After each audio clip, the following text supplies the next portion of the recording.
కూటమి ప్రభుత్వం పార్లమెంట్లో అరకు కాఫీ స్టాల్ ప్రారంభిస్తూ స్థానిక ఎంపీనైనా నన్ను ఆహ్వానించలేదు. కనీసం దీనిపై సమాచారాన్ని కూడా ఇవ్వలేదు. అరకు కాఫీని పండిస్తున్న రైతులను 10 మందిని పార్లమెంట్కు తీసుకువస్తే బావుండేదని నేను భావిస్తున్నాను. ఈ కూటమి ప్రభుత్వం చేసిన ప్రోటోకాల్ వైలేషన్పై స్పీకర్ గారికి, ప్రధాని గారికి నేను లేఖ రాస్తాను. తనూజా రాణిగారు, అరకు ఎంపీ. అరకు పార్లమెంటేరియన్ని అయితే నిన్న జరిగిన inauguration, Araku coffee stall inauguration మన పార్లమెంట్ లో జరిగిందన్న విషయం మనందరికీ తెలిసిందే. అయితే ఈ ఇనాగ్రేషన్ ఫంక్షన్ కి స్థానిక అరకు ఎంపీని పిలవకపోవడం బాధాకరం. అయితే ఈ అరకు స్టాల్ ని ఇనాగ్రేట్ చేయడం నిజంగా గర్వించదగ్గ విషయం. మనందరికీ proud moment. Especially people from tribal కాన్స్టిట్యున్సీకి చెందిన పీపుల్ అందరికీ ఇది ఒక ప్రౌడ్ మూమెంట్. అంతర్జాతీయ ఖ్యాతి కలిగిన అరకు కాఫీ పార్లమెంట్ లో స్టాల్ పెట్టడం నిజంగా గర్వించదగ్గ విషయం. అంత మంచి విషయాన్ని అరకు స్థానిక ఎంపీగా ఉన్న నన్ను ఇన్వైట్ చేయలేదు. కానీ ఈ రోజు నేను ప్రెస్ మీట్ పెట్టి మీ మీడియా ముందుకు రావడానికి గల ప్రధాన కారణం నన్ను ఇన్వైట్ చేయలేదు అన్నది కాదు. ఇన్వైట్ చెయ్యకపోయినా నేను ఫీల్ అవ్వలేదు, బాధపడలేదు, చింతించలేదు. కానీ ఈ ప్రాసెస్ జరుగుతుంది, అరకు కాఫీని పార్లమెంట్ లోకి తీసుకుని వచ్చి పెడతాము అనే ఆలోచన మీకు కలిగిన రోజే అక్కడ మన ఎంపీ ఉన్నారు, మన సమస్యల మీద ఆమె పార్లమెంట్ లో మాట్లాడుతున్నారు, ఆమె వాయిస్ ని వినిపిస్తున్నారు పార్లమెంట్ లో. అలాంటప్పుడు అంత మన కోసం ఫైట్ చేసే ఆమెకి ఒక్కసారి చెప్పాలని అనిపించలేదా అని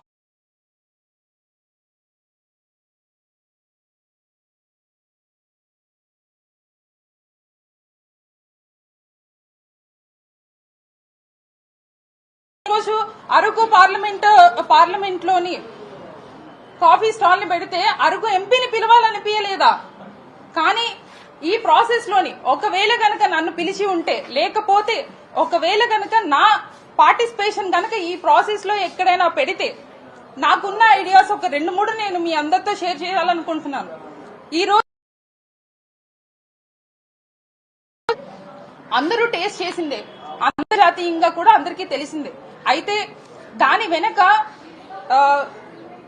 ఈ రైతులు ఎంత కష్టపడుతున్నారు, చెమటోర్చి కష్టపడి అరకు కాఫీని పండించిన రైతుల్ని, ఒక 10 మంది రైతుల్ని పార్లమెంట్ వరకు తీసుకుని వస్తే, ఇక్కడున్న ప్రముఖులందరూ కూడా అరకు కాఫీని టేస్ట్ చేస్తూ ఉంటే, ఆ రైతులు వాళ్ళని చూస్తే వాళ్ళు పడ్డ ఆనందం, వాళ్ళు పడ్డ కష్టం అంతా కూడా అక్కడ సాటిస్ఫాక్షన్ అవుతుంది అని చెప్పి నేను ఈ మీడియా ముఖంగా తెలియజేసుకుంటున్నాను. అదే విధంగా మన అరకు కాఫీ అన్నది not only famous for the Araku coffee, it's famous for other spices, it's famous for pepper, it's famous for turmeric, it's famous for jaggery, it is famous for టామరిక్.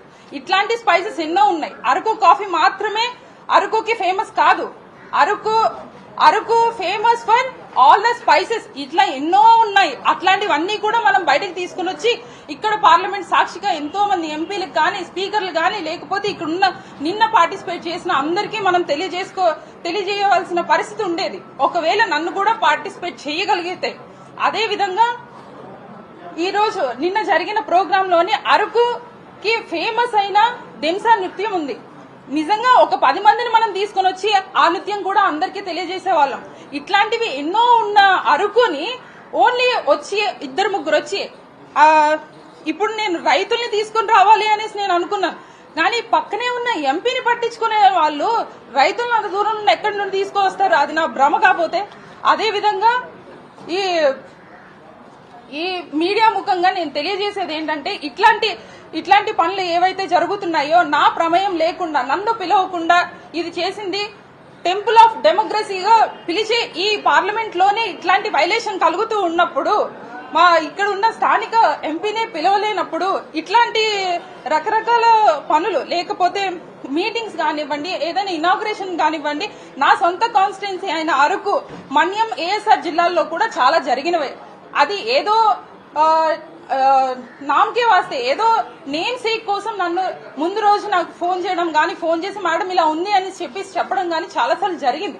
కాకపోతే ఇక్కడ పార్టీలు మీరు కన్సిడర్ చేస్తున్నారా, లేకపోతే తక్కువ మంది ఎంపీలు ఉన్నారు కదా వీళ్ళని ఎందుకు కన్సిడర్ చేయాలి అనేసి మీరు అనుకొని మమ్మల్ని పట్టించుకోవట్లేదేమో నాకు తెలియదు. కానీ ఇట్లాంటివి ఉన్నప్పుడు ఏది ఏమైనా గానీ పార్టీలను పక్కన పెట్టి ఇట్లాంటి పెద్ద ప్రోగ్రామ్ అయినప్పుడు మాత్రం ఖచ్చితంగా ఒక ఎంపీగా నాకైతే ఇన్విటేషన్ రావాలి అని చెప్పేసి నేను డిమాండ్ చేస్తున్నాను. అదే విధంగా నిన్న ఏదైతే జరిగిందో దీనికి ఖచ్చితంగా నేను స్పీకర్ గారిని కలుస్తాను. కలిసి నేను ఎక్స్ప్లెనేషన్ నాకు కావాలి సార్ అని చెప్పేసి సార్ని అడుగుతాను. అదే విధంగా ప్రైమ్ మినిస్టర్ గారైన శ్రీ నరేంద్ర మోడీ గారికి కూడా నేను లేఖ రాస్తాను. ఖచ్చితంగా నాకు ఈ ప్రోటోకాల్ వైలేషన్ ఏదైతే టెంపుల్ ఆఫ్ డెమోక్రసీ అంటున్నారో దాంట్లో ప్రోటోకాల్ వైలేషన్ జరిగింది.